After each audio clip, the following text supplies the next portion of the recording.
Tak mládež, vítam vás dnes na hodine fyziky. Našou témou je, ako šetriť elektrickú energiu.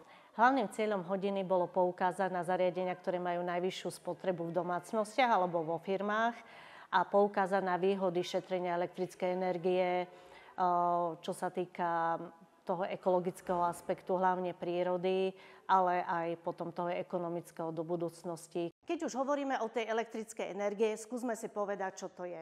Čo chápete pod pojmom elektrická energia? Kde sa u nás berie? Na hodine sme použili využitie vizuálneho aspektu, PowerPointovú prezentáciu.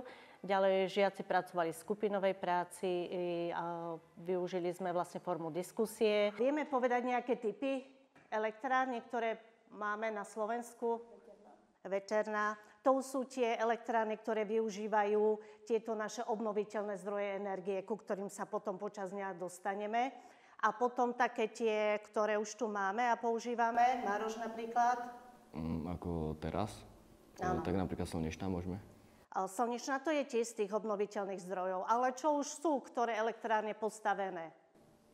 Jadrová. A na aký systém možno, že fungujú? Jadrová. Je taká pomocná otázka, výborne. Jadrová elektráreň, potom tie, ktoré spaľujú niečo, tepelné elektrárne, tých je tiež pomerne dosť veľa, ale teda najväčším zdrojom na Slovensku pre výrobu elektrickej energie sú jadrové elektrárne. Máme ich, myslím, že dve na Slovensku, potom máme teda veľa tepelných elektrární a potom sú také, čo sa teraz začínajú vlastne do popredia dostávať, a to sú elektrárne, ktoré využívajú tieto alternatívne alebo obnoviteľné zdroje energie, vodné, veterné, slnečné, áno.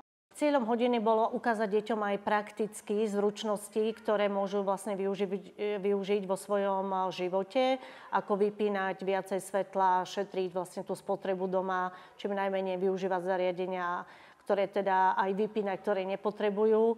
A vlastne prakticky ako do budúcnosti možno sa postaviť k nejakému aj tú riešeniu z toho svojho bývania, hej, že zakúpiť si nejaký ten solárny systém, ktorý môže využívať aj na výrobu elektrickej energie, aj na teplú vodu a celkové takéto využitie v domácnostiach.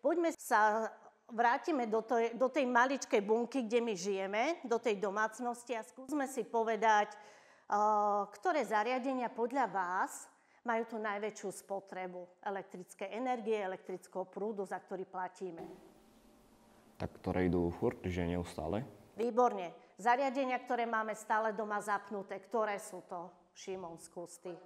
Chladnička, mraziak, dakedy je to kombinované v jednom stroji dokopy alebo zariadení. Potom tak iné ešte zariadenia, ktoré často púšťame. Lampy, teda môžeme povedať celkovo osvetlenie. A myslíte, že zariadenia, ktoré máme v nejakom tom systéme, že je nachystané na zapnutie, ako tie televízory, ktoré tam majú tú ledku nachystané, len ma zapni, že berú nejakú energiu, Adam? Platíme aj za to, hej? A dakedy, keď sa nám tieto hodiny tak načítavajú, hej, v tom režime, že myslíme si, že nepoužívame prístroj, a neplatíme zaň, tak častokrát sme v omyle a tieto sumy sa môžu aj na desiatky eur za ten rok nazbierať. Nepoviem, že za mesiac, ale naozaj sú tam to míňanie tej elektrickej energie. Som sa dozvedel, že napríklad, keď už sú ako napríklad televízor už zapojený ako v tej zastrčke, že ale je vypnutý, že je v tom mode, že je to furt niečo ako spotrebúva tú energiu. No, starší typ chladničky a televízor.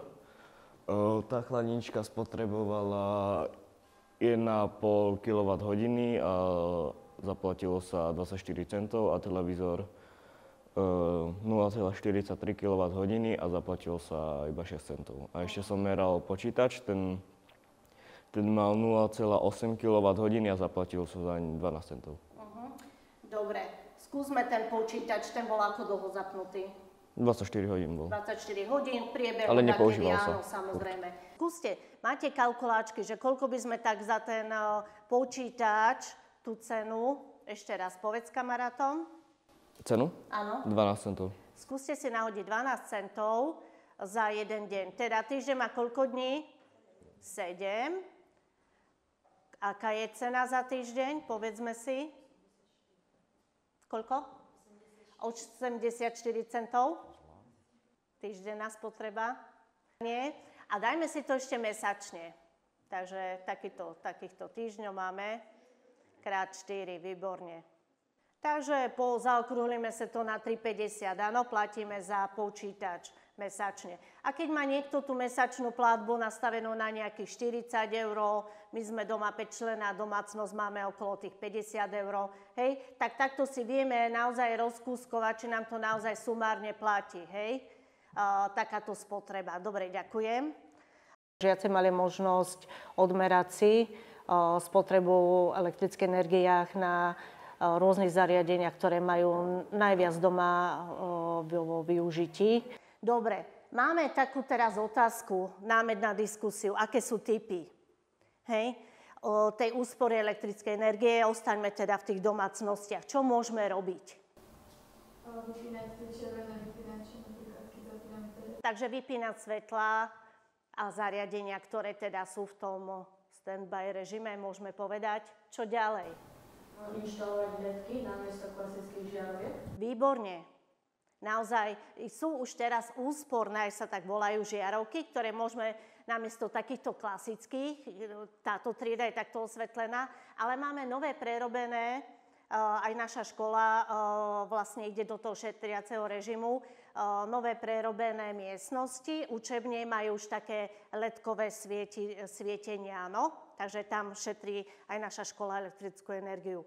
Šetrenie elektrickej energie nám vlastne dáva tú možnosť, aby sme prírode pomohli naštartovať taký ten nový systém, ktorý potrebuje, aby naozaj sme tu vydržali čo najlepšie v takom pozitívnom svete, bez nejakých znečisťovaní životného prostredia, aby sa nám lepšie dýchalo, aby deti nemali nejaké respiračné choroby. Takže tieto obnoviteľné zdroje nám veľmi aj pomáhajú zlepšiť zdravotný stav, taktiež využívať tie zdroje, ktoré sa nám môžu minúť čo najmenej, aby teda ešte nám nie zo pár rokov poslúžili a priniesť vlastne takéto nové povedomie, aby sme si chránili to, čo máme okolo seba.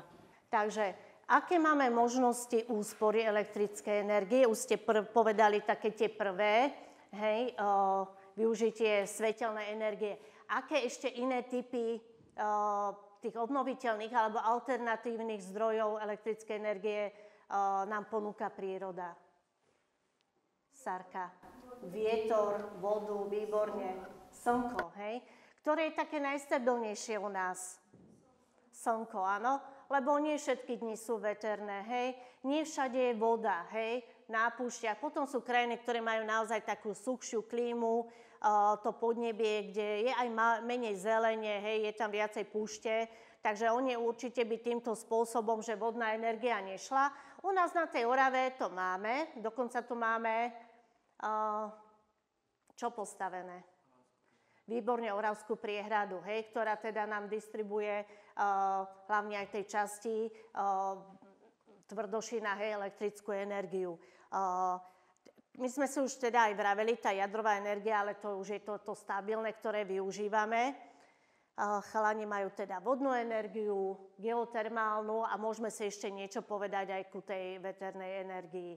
Dobre, máte teraz možnosť na chvíľočku si zhodnotiť vo forme teda tej diskusie a skupinovej práce výhody a nevýhody niektorého toho systému. Mne sa najviac páčilo, keď sme robili tie projekty z tých obnoviteľných zdrojov a keď sme teda výhody, nevýhody a aké môžu byť aj následky potom, keď využijeme tie obnoviteľné zdroje. Dobre, chalani, vy ste mali akú energiu? Vodnú. Aké tu máme teda výhody a nevýhody? Výhody máme, že obnoviteľný zdroj minimálne zaťažuje životné prostredie. Dá sa ovládať na diaľku, takže žiadne minimum ľudí.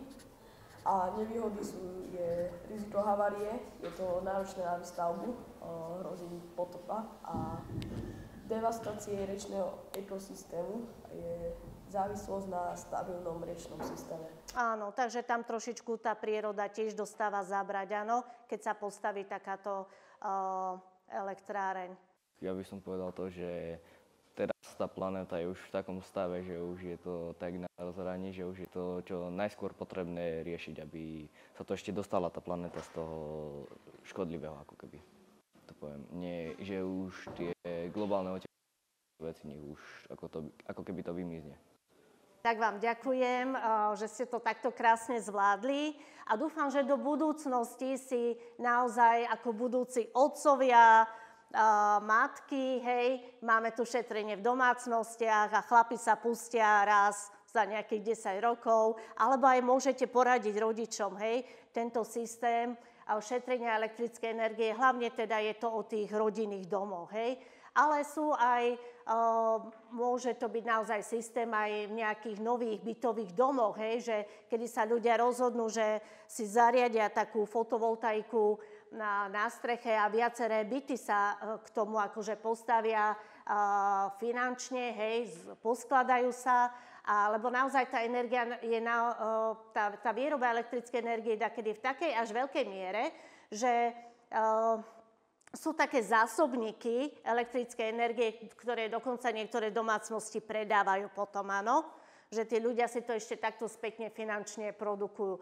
Ale základ je, aby sme si to obsiahli aspoň doma, áno. A keď každý takto k tomu pristúpi, tak potom naozaj budeme mať pre ten náš svet, pre tú našu prírodu takú ľahšiu cestu k tomu, aby trošičku pookriala, hej, obnovila ten svoj správny systém, ktorý si niekedy naozaj vidíme, že keď sú rôzne tie záplavy a tak ďalej, že je to také už ťažké, hej, pre samotnú tú prírodu, to spravovanie tej našej zeme, pri všetkých tých výfukoch, výparoch, spáľovacích a tak ďalej, hej. Takže hľadajme túto formu, ktorá nám pomôže do budúcnosti pre vaše deti, vnúčatá a tak ďalej, áno, aby mali taký, ešte stále oni